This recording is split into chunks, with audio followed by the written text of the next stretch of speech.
NDA से अनुप्रिया पटेल उम्मीदवार हैं, जो कि केंद्रीय मंत्री हैं और अपना दल की अध्यक्ष भी हैं। और अगर समाजवादी पार्टी से बात करें तो रमेश बिंद यहाँ से प्रत्याशी हैं, जो कि हाल फिलहाल में समाजवादी पार्टी में शामिल हुए हैं। इसके पहले वो भदोही से बीजेपी के टिकट पर सांसद चुने गए थे 2019 में, लेकिन जब उनको टिकट नहीं मिला तो वो समाजवादी पार्टी उन्होंने ज्वाइन कर ली और मिर्ज़ापुर से वो यहाँ पर चुनाव मैदान में हैं। अनुप्रिया पटेल की बात करें तो वो लगातार 2 बार सांसद रह चुकी हैं और ये उनका तीसरा चुनाव है।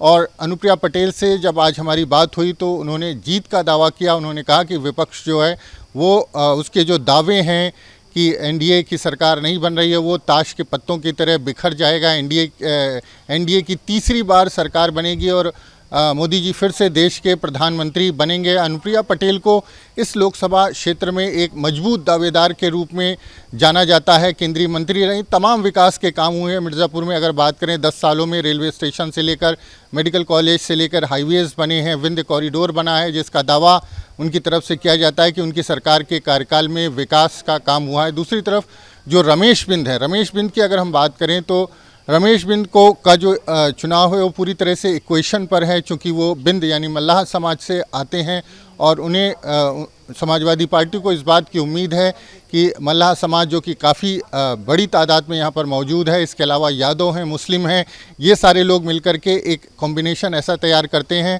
जो अनुप्रिया पटेल को चैलेंज कर सकते हैं। लेकिन लगातार ये दावा किया जा रहा है कि यहाँ पर कांटे का मुकाबला है।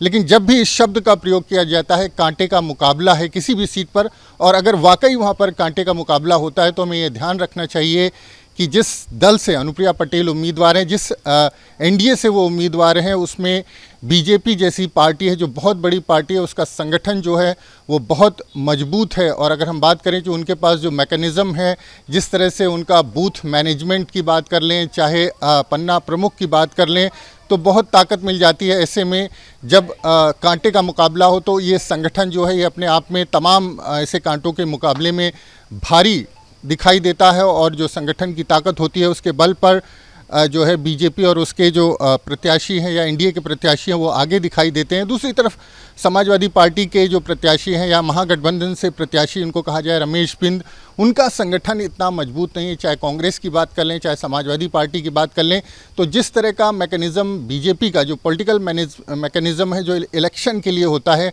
वो काम करता है, और दूसरे उनके मुकाबले में जो समाजवादी पार्टी और कांग्रेस का मैकेनिज़्म है वो कहीं ना कहीं कमज़ोर साबित होता है। ऐसे में जिन जिन सीटों पर कांटे के मुकाबले की बात की जाती है वहाँ पर एनडीए और बीजेपी के प्रत्याशी जो हैं वो भारी दिखाई देते हैं।